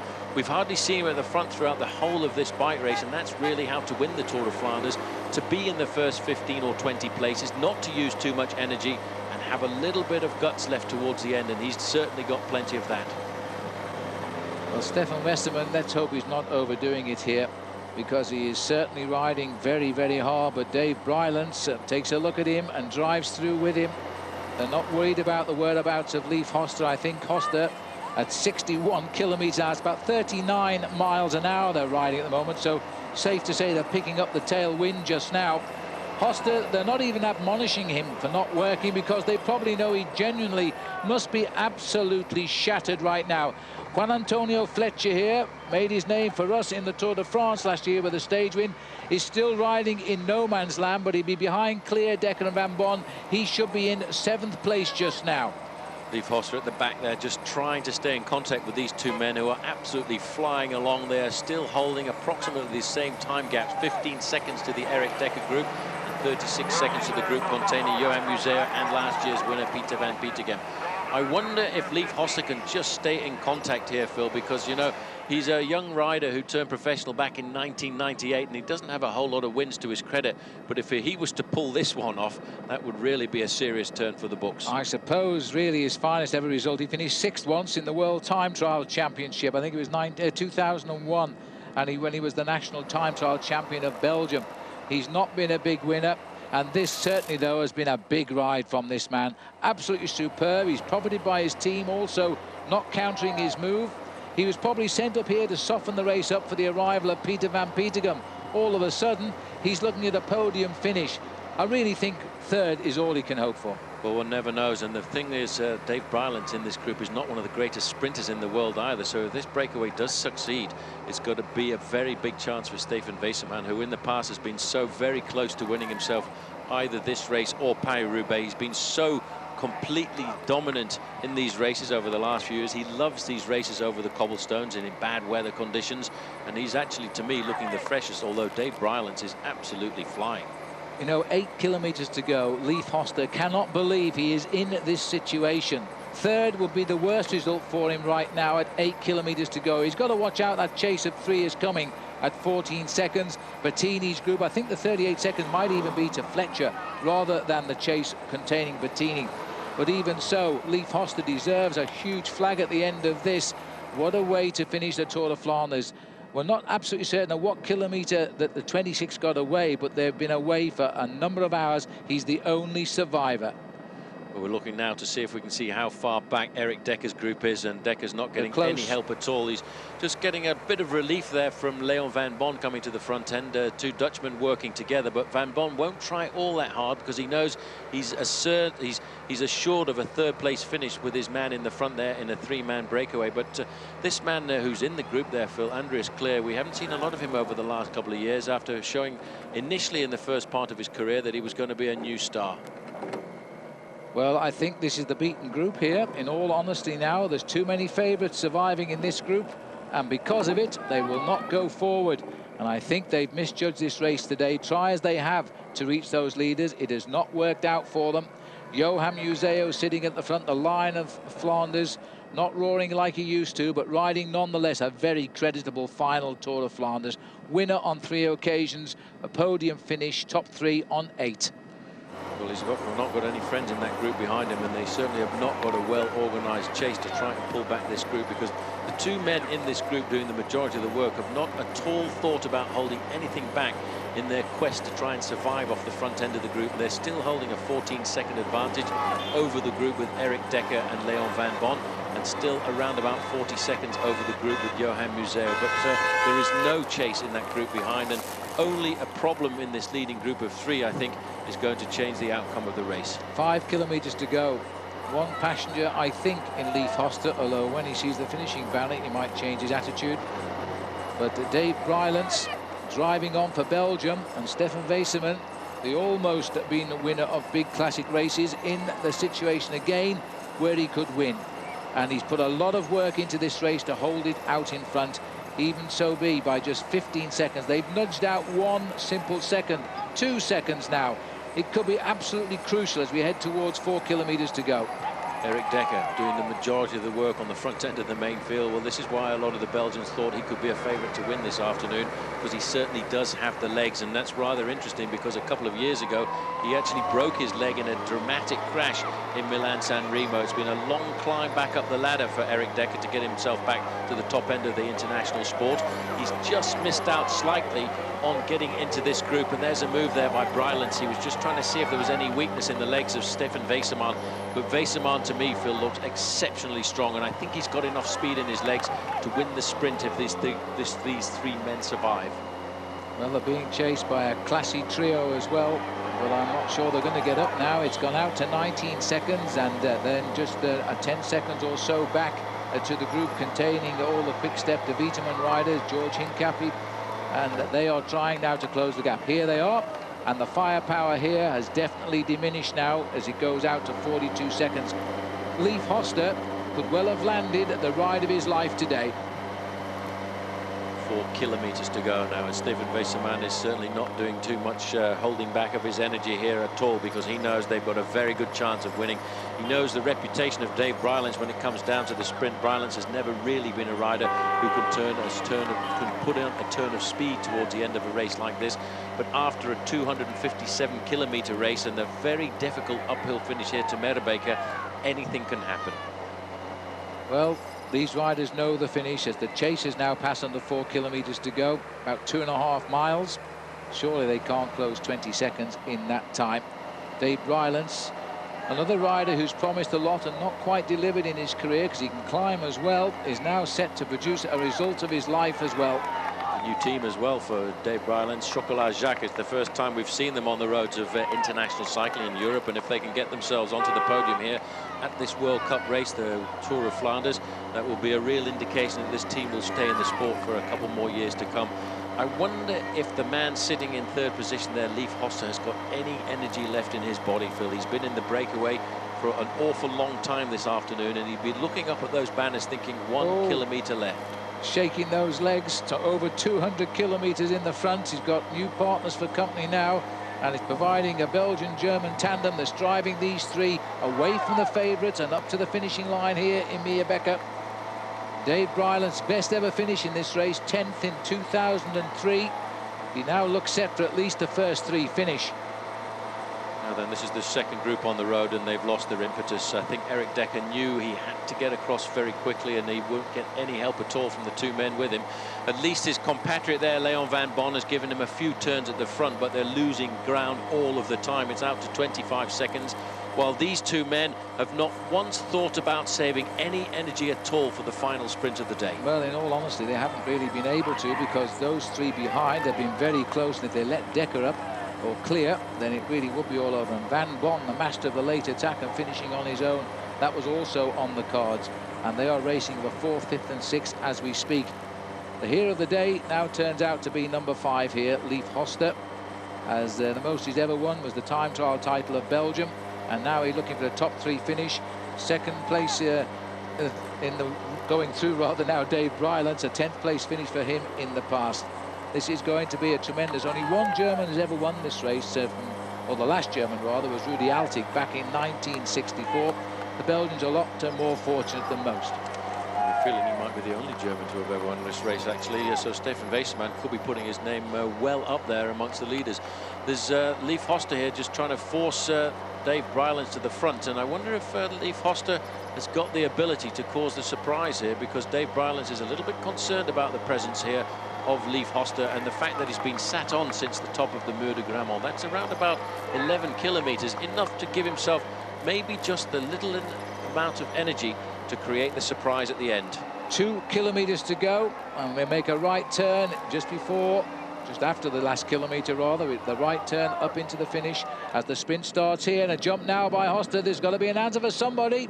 As Dave Bryland who's going, in fact, and that is a winning move. There's nobody going to jump on that one, but there's going to be an attempt. Hoste still has just a little bit in those legs. It may not be the winning move, because Stefan Weissermann has taken that with a big thank you, and they're going to close down. They're closing it down slowly but surely. Bryland still has about 10 metres advantage over Leif Hoste, who's pulling himself back to the wheel of his compatriot there. They're back together. Stefan Weissermann will say thank you very much for that. Two Belgians chasing each other down. There is the final corner, but this is such a difficult sprint to sort out. It climbs up right to the finish line. If you start too soon, you will certainly die. Well, tired legs can't win up this little climb to the finish. It never looks steep on the camera, but believe me, after this race, it is hard. And they've got Bryland on the front. Now surely the favourite is the man sat at the back, Stefan Weissermann. He must be saying to himself, I'm not going to mess this one up. I've been so close to a classic win in my career. Surely one day I'm going to cross the line in first place. Weissermann is starting out third now. Leif Hoste tries to lead them out.